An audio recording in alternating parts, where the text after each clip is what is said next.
estamos en una nueva entrevista para el programa El Trabuón de los Pigüeles, donde vamos a hablar un poco de lo que es la arquitectura de Chiloé, y qué mejor que hablar con alguien que también ha conocido a fondo nuestra arquitectura, nuestro patrimonio arquitectónico, como lo ha sido también uno de los arquitectos más conocidos acá de nuestra comuna de Castro. Y yo quisiera que se presente también para la gente que va a estar viendo esta entrevista.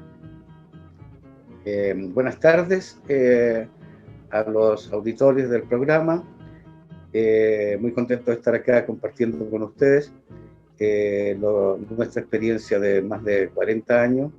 Yo soy arquitecto, vivo en Chiloé hace 42 años y he desarrollado un trabajo esencialmente fundado en la tradición arquitectónica de la isla.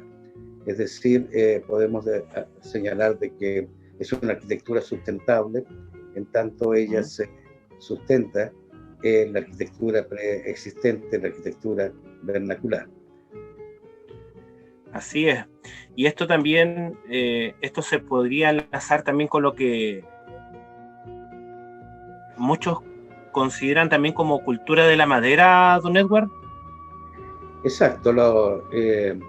Estamos hablando de que históricamente en Chiloé desde hace miles de años se desarrolló una cultura que viene, ¿cierto?, desde los nómades del mar, incluso de antes, que viene desde el tiempo de Monteverde, ¿cierto?, cuando los nómades de la tierra, en la época de los grandes mamíferos, ¿cierto?, de la época del Pleistoceno tardío, cuando se estaba produciendo justamente el hielo, ¿cierto?, la glaciación que da forma a Chiloé.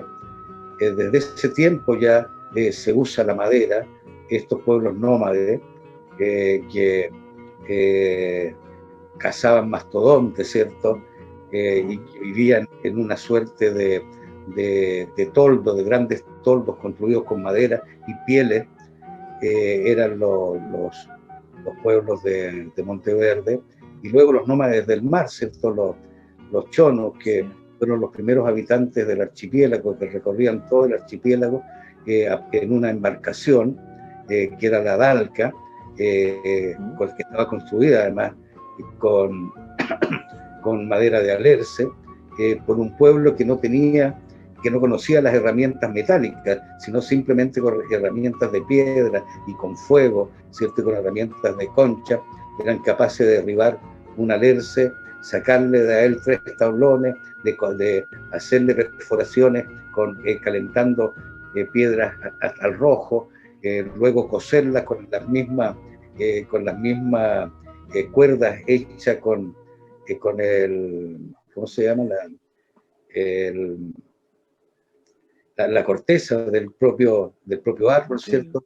Y armar una embarcación maravillosa que maravilló a los españoles cuando llegaron, que es el origen además de lo que posteriormente surge la arquitectura naval, porque hay algo que es muy importante señalar, de que en esta cultura de la madera, ¿cierto?, esta cultura que tiene una tradición de hace miles de años, se desarrolla una arquitectura que es tanto una arquitectura del mar, ya lo hablábamos, las dalcas, ¿cierto?, maravillosas embarcaciones, como una arquitectura de la tierra, que toda la arquitectura que encontramos en el campo y en las ciudades, ¿cierto?, y una arquitectura del borde mar, que es la arquitectura de los palafitos. Y en la arquitectura de la tierra encontramos la gran arquitectura de las iglesias patrimoniales, de las más de 155 iglesias que existen hoy, que responden a un mismo patrón, a un mismo modelo, a una misma tipología.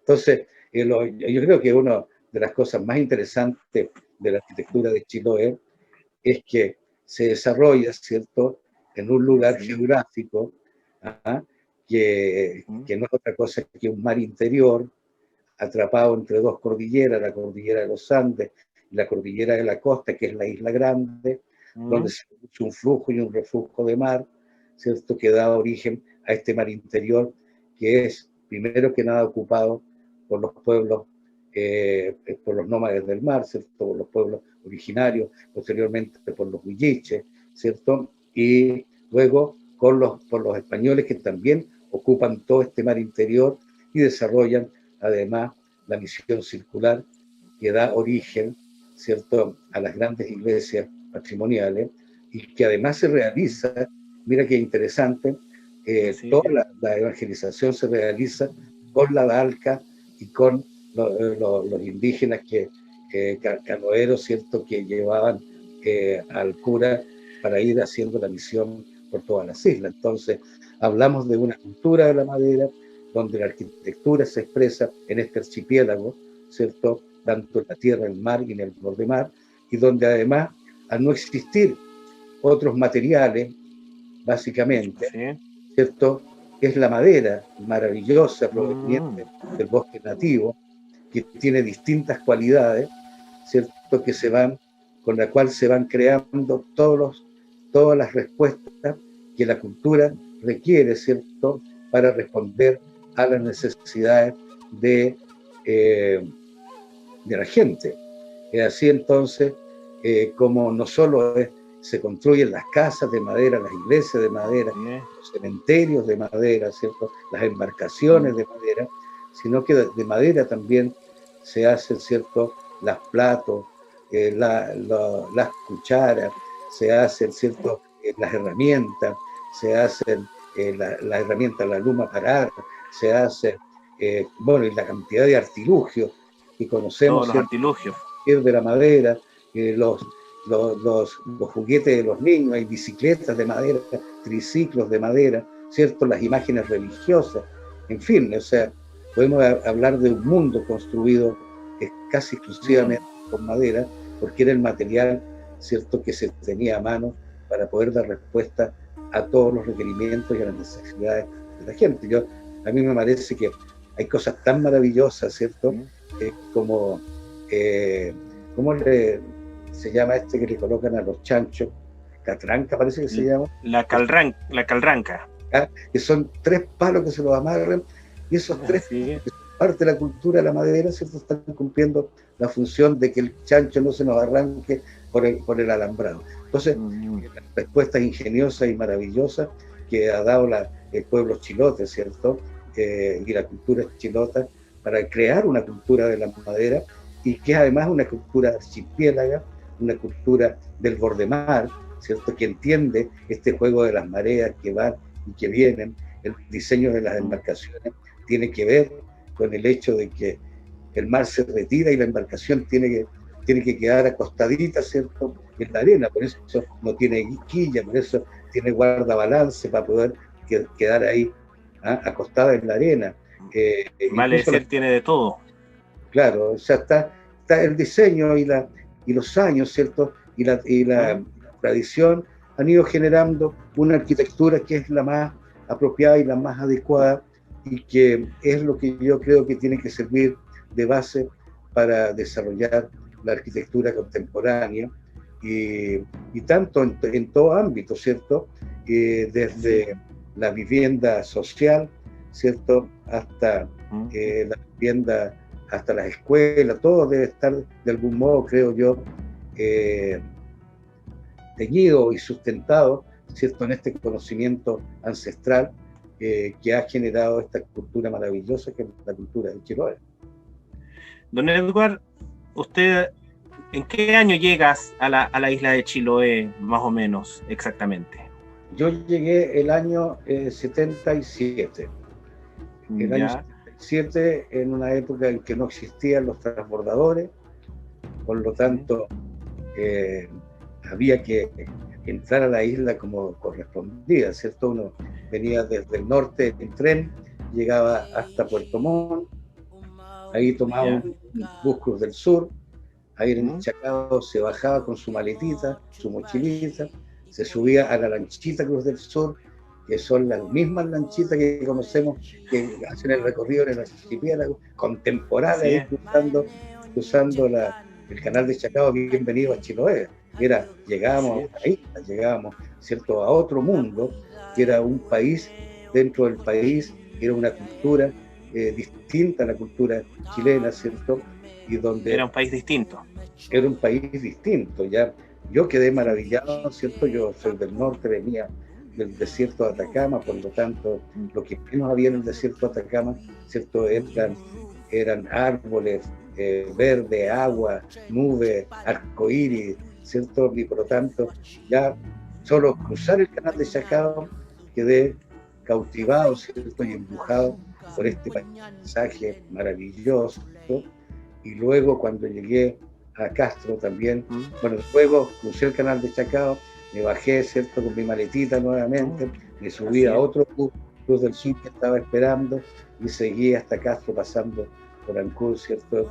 Y llegué a Castro y conocí los palafitos y realmente me quedé maravillado por esta arquitectura, así como también por la arquitectura de las iglesias y por esta arquitectura que era respetuosa, ¿cierto?, de la naturaleza, era respetuosa del medio ambiente y no una arquitectura irrespetuosa como la que podemos ver el día de hoy, ¿cierto?, como el mall, absolutamente irrespetuosa de una tradición arquitectónica como la de Chiloé. ¿Y cómo era la arquitectura de las casas o qué características tenían las casas que usted vio en las ciudades de Chiloé en la época en que usted llegó aquí? El tipo de... Estábamos hablando de... Estábamos en plena auge de la modernidad, ¿cierto? Se habían construido los edificios estos al lado del Banco Crédito, ahí en O'Higgins, entonces eran edificios modernos que habían aparecido. Y la gente de más recursos lo que quería eran casas que se parecieran lo más a las casas de Santiago.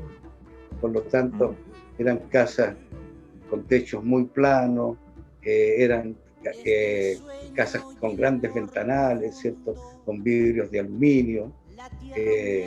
Muchas veces estaban revestidas con planchas de Internet, ¿ah?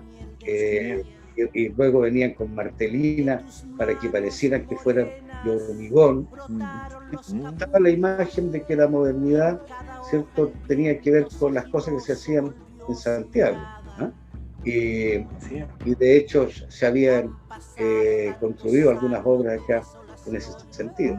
Y bueno, a nosotros que habíamos llegado y que nos había maravillado esta arquitectura, dijimos, bueno, hagamos una arquitectura no como la que se hace en Santiago, sino una arquitectura de hoy, pero hecha con los materiales de Chiloé, hecha con las tecnologías de Chiloé, hechas con carpinteros de Chiloé, usando las tipologías tradicionales de Chiloé. Y entonces hicimos unos proyectos que recogían, ¿cierto?, toda esta arquitectura tradicional. Y en ese sentido fue muy importante una de las primeras casas que hicimos, ¿cierto?, fue la casa de don Arcadio Pérez, el notario. El notario, ¿cierto?, le encarga a estos jóvenes arquitectos que le hagan su casa. Y estos jóvenes arquitectos, en vez de hacerle una casa como la de ESA en Santiago o como Vitacura en Santiago, que mucha gente habría pretendido, el notario era muy respetuoso y muy querendón de su tierra y de sus tradiciones, por lo tanto nos entendió rápidamente cuál era nuestro mensaje, de que era posible, ¿cierto?, de convertir lo tradicional en moderno y que eso fuese un referente importante. Luego los franciscanos me encargaron la casa pastoral, y la casa pastoral al lado de la iglesia, ¿cierto?, parece al día de hoy como si fuese un edificio que está de ahí hace 200 años, ¿cierto?, porque está construido con tejuelas, con la idea del claustro, generando haciéndole un homenaje a Chiloé y a su arquitectura, ¿cierto?, pero interiormente también es moderno y recoge los elementos propios de la modernidad. Sí. No se preocupe, don Edward.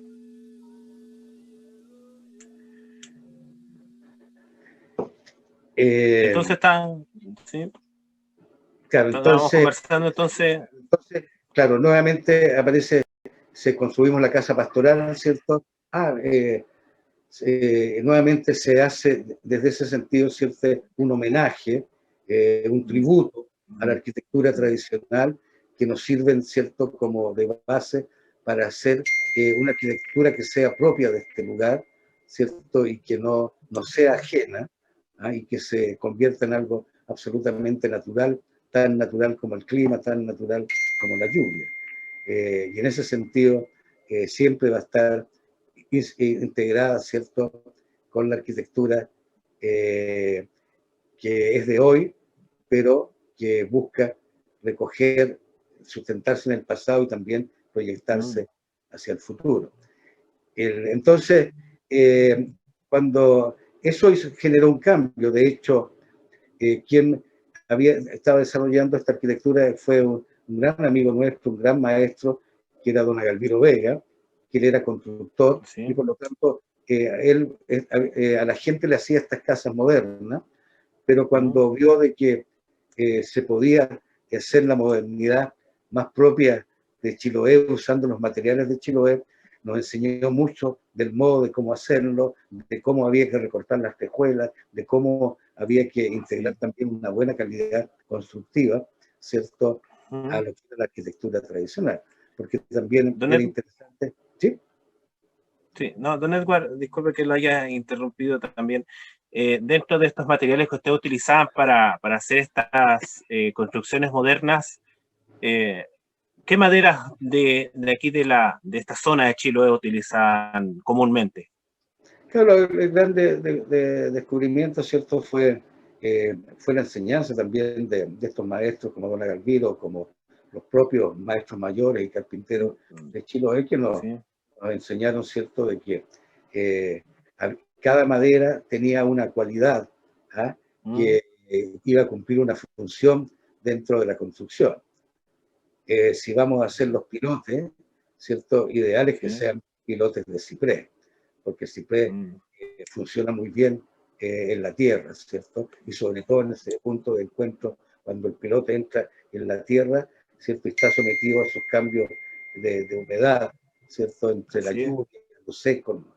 Pero si esos mismos pilotes los vamos a hacer en el mar, ¿cierto?, vamos a usar lumas, que son mucho más resistentes que el ciprés en el mar, porque es una madera mucho más densa y por lo tanto tiene mucha resistencia a este cambio y juego de marea y de cambio de marea. Si vamos a usar, ¿cierto?, las estructuras las haremos con madera, las hacíamos o eran hechas, ¿cierto?, con maderas rojas, como ulmo, como cobre, como teñido.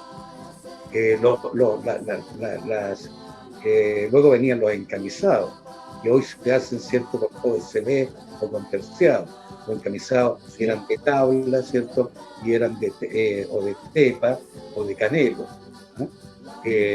Luego venía, ¿cierto?, luego venía el papel bitumoy, venía el encintado, que era también de ulmo o de canelo, para recibir la tejuela, que era de alerce, y la cubierta también de alerce.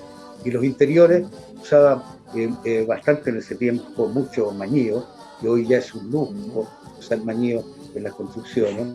Se usaba también ciruelillo, avellano, todavía era posible encontrar toda esa madera. Las puertas se hacían de cisternas voltecas, también se hacían de alerce, las ventanas de alerce, las ventanas de ciprés. Es decir, del bosque nativo, ¿cierto?, se extraía lo mejor de las maderas y cada una se usaba, tenía una función dentro de la construcción, que es igual que en la construcción naval, ¿cierto?, la arquitectura naval. Ahí también cada una de las maderas va a tener, de acuerdo a sus cualidades naturales, ¿cierto?, va a tener un uso determinado en la arquitectura, en la construcción que se vaya a usar. Entonces, pero eso ha cambiado mucho, ¿cierto? En estos 40 años, ¿qué pasó? Bueno, el alerce, que en esa época lo vendían, lo traían desde la cordillera, ¿cierto? Desde Chiloé continental, desde Gualeguay, venían los chalupones a vela, cargados de tejuela, ¿cierto? Y se colocaban en la playa, ¿cierto? Era increíble porque con la misma vela sobre la botavara la colocaban sobre el cascarón, ahí tenían su cocinita y ahí vivían hasta que vendían todas sus tejuelas, compraban las cosas que necesitaban y partían de regreso, ¿cierto?, a Chiloé continental, el lugar donde se producían las tejuelas. Y venían basas de tejuelas, basas de alerce, con los cuales se hacían las puertas y las ventanas. O sea, era posible conseguir, era posible bajarse al puerto y echar en una camioneta todas las tejuelas que necesitabas para la construcción o para fabricar puertas y ventanas. Bueno, ocurre que afortunadamente también, porque el alerce es un material milenario, ¿cierto? De manera milenaria, y por lo tanto fue declarado patrimonio natural, y por lo tanto no se pudo explotar más, y eso generó, ¿cierto?, que ya conseguir alerce fue muy difícil, y eso implicó que se incorporara la lata así en plenitud, y fue una época que se usó mucha lata, y ya usar la tejuela era un lujo. Luego, ya usar madera roja también fue encareciéndose, entonces se empezó a usar canelo y tepa fundamentalmente para armar las estructuras. Luego ya el mañío era cada vez más caro, entonces vamos usando tepa nomás, y posteriormente no pongamos tepa, sino colocamos terciados, ranurados, y así entonces fue cambiando, y hoy prácticamente en una construcción, toda la construcción es básicamente de pino impregnado, que viene del norte, ¿cierto? Eso es bueno porque no hay tanta presión sobre el bosque nativo, y también es de muy buena calidad el pino impregnado. Nativa, ¿cierto? Se usan fundamentalmente cuando se quiere dar algún lujito, ¿cierto? Algún revestimiento en mañillo o en tepa, ¿cierto? Alguna viguita en mañillo. Hoy hasta las ventanas son de PVC, ya no son de madera. Aquí ha cambiado mucho la tecnología. Y hoy día incluso se utiliza mucho el Norwell también. Bueno, el otro material que entró muy fuerte, que tiene la cualidad, a diferencia de la lata, ¿cierto?, que se puede colocar con esta forma tipo tejuela, tipo tabla, ¿cierto?, que tiene textura y sombra, que es muy similar a las sombras y texturas de la madera y de la tejuela tradicional. Don Edward, también dentro de estas visitas que usted hacía aquí en Chiloé para investigar, para que usted pueda hacer estas construcciones modernas, ¿usted le tocó conocer alguna casa tradicional de campo aquí en Chiloé? Bueno, muchas casas. Conocí muchas casas, he conocido muchas casas. Hubieron algunas que fueron muy emblemáticas, como la casa Oyarzún de Curaco de Mele, una de las casas más maravillosas de Chiloé. En mi caso la utilicé y fue como la base, ¿cierto?, para hacer un proyecto muy emblemático en mi caso, que fue muy importante, que fue el internado campesino San Francisco. No, el hogar filipense, en la parte alta de Castro, donde de ahí saco una serie de elementos arquitectónicos, recojo de ahí y los reinterpreto de manera contemporánea, ¿cierto?, en torno a un elemento tradicional de la arquitectura, que es un patio, ¿cierto? Desarrollo este hogar filipense, que era un edificio destinado a las niñas que vienen del campo a estudiar a la ciudad y que no tenían dónde alojar, entonces las monjas filipenses les daban alojamiento ahí y tenían un lugar además donde pernoctar y alojar y qué sé yo, y estudiar. Entonces, esta casa, también esa misma casa me sirvió para diseñar, fíjate, en esa época, una casa, en la casa del subsidio,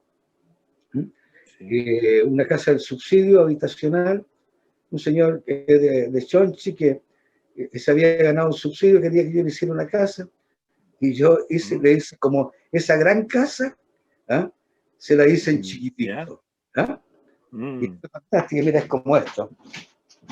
A ver, vamos a ver. ¿Cierto? La casa... Así. Es como, ¿no? Exacto. Como esta casa, es como esa casa es la casa roja de este, y yo también se la hice como en pequeñito. Bueno, resulta que hace 3 años atrás hubo un incendio muy grande en Curaco de Vélez y se quemaron todas. Se quemaron 4 o 5 de estas casas maravillosas. Y entre esas, esta casa de la Casa Oyarzún. Y el Colegio de Arquitectos les ofreció a las familias, a las distintas familias que se les habían quemado sus casas,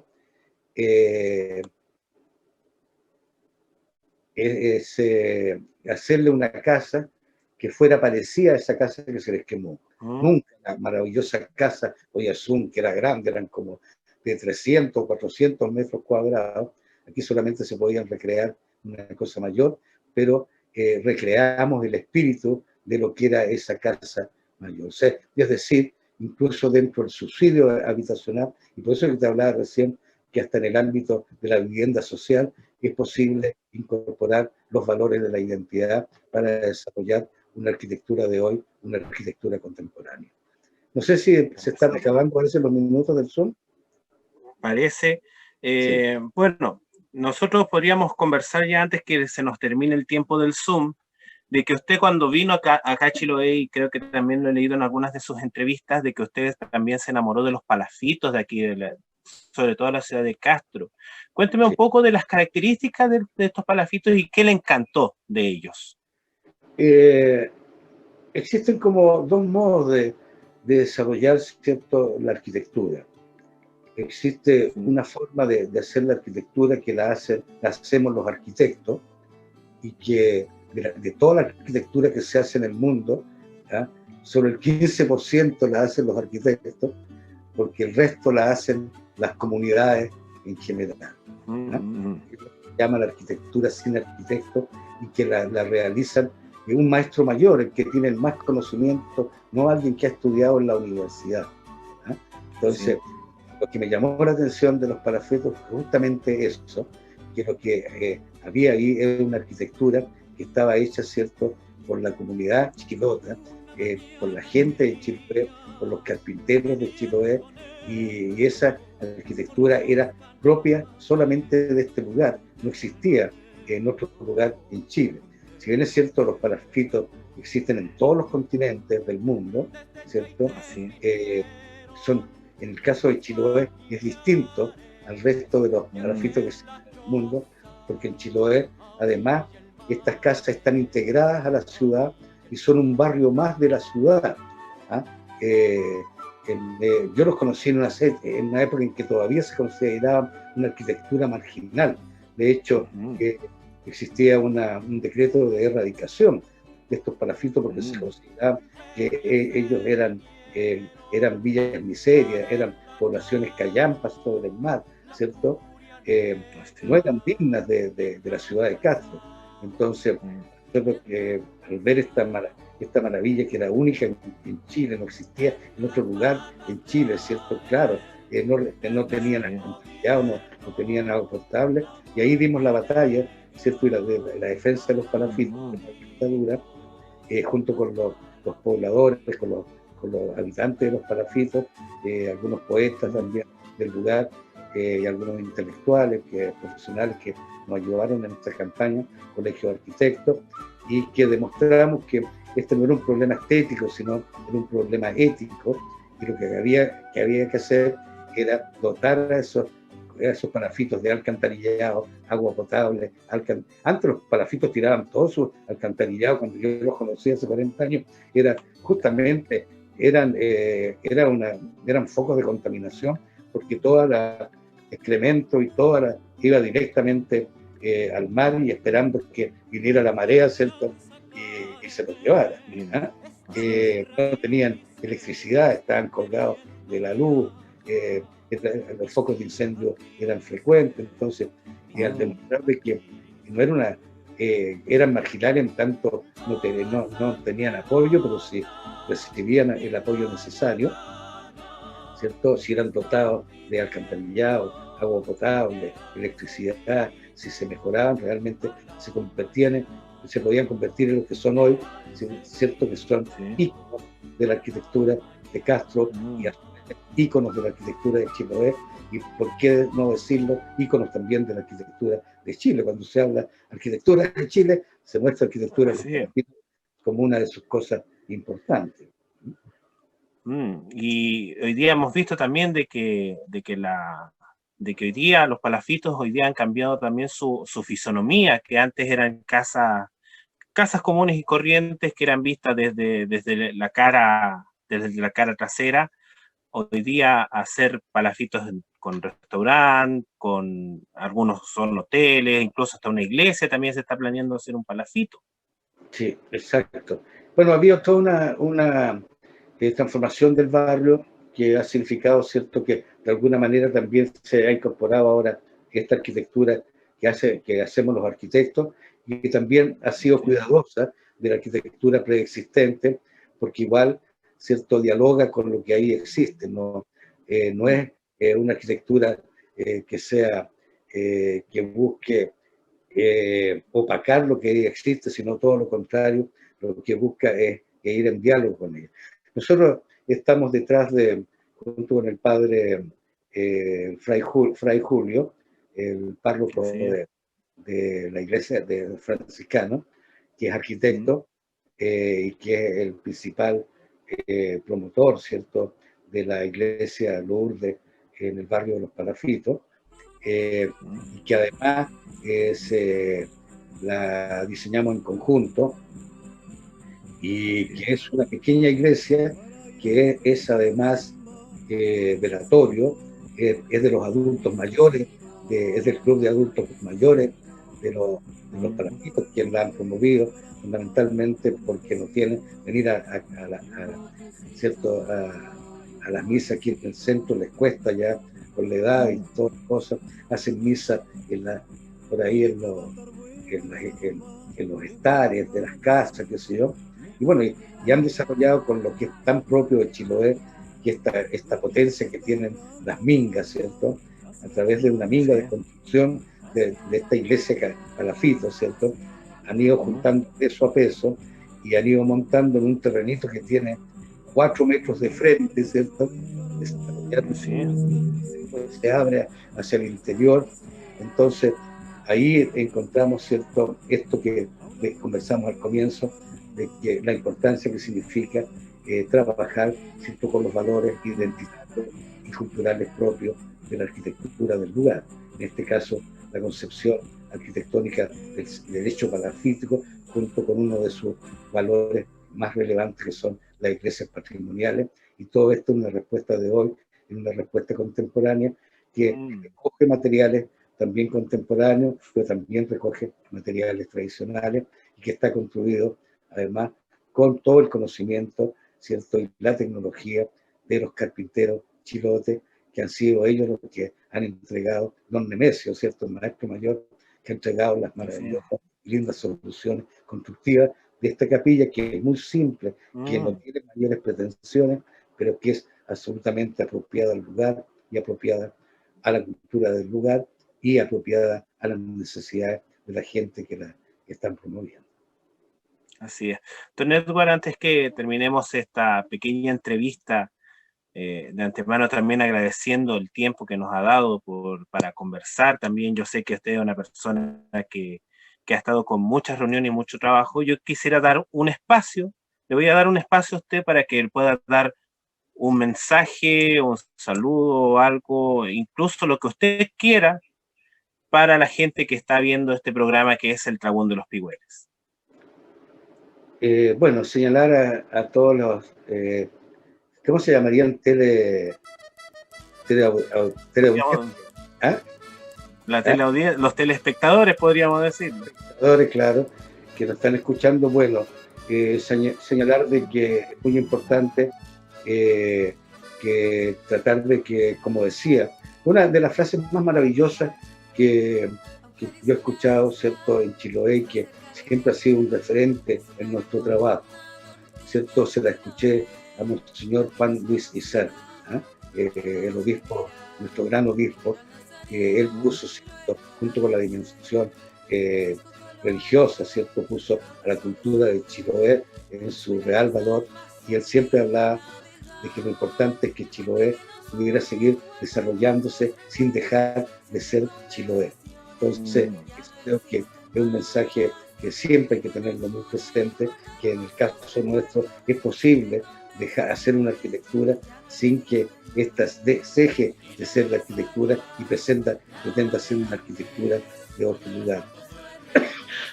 Y que en ese sentido, cierto, que el valor de este lugar está justamente en lo que ha hecho la gente a lo largo de los años y a lo largo de la historia, cierto, y que tiene una forma de hacer, una forma de relacionarse con la naturaleza, que es la que hay que cuidar por sobre todas las cosas. En ese sentido, la palabra sustentable, ¿cierto?, hacer que las cosas sean sustentables desde todo punto de vista, ¿cierto? Es muy importante de cómo manejamos la basura, ¿cierto?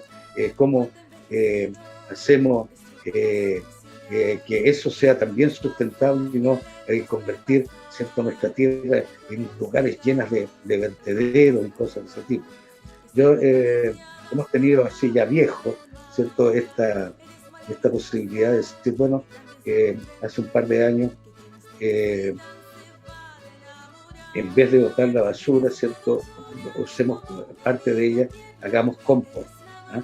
Con parte de ella, hagamos tierra vegetal, ¿eh?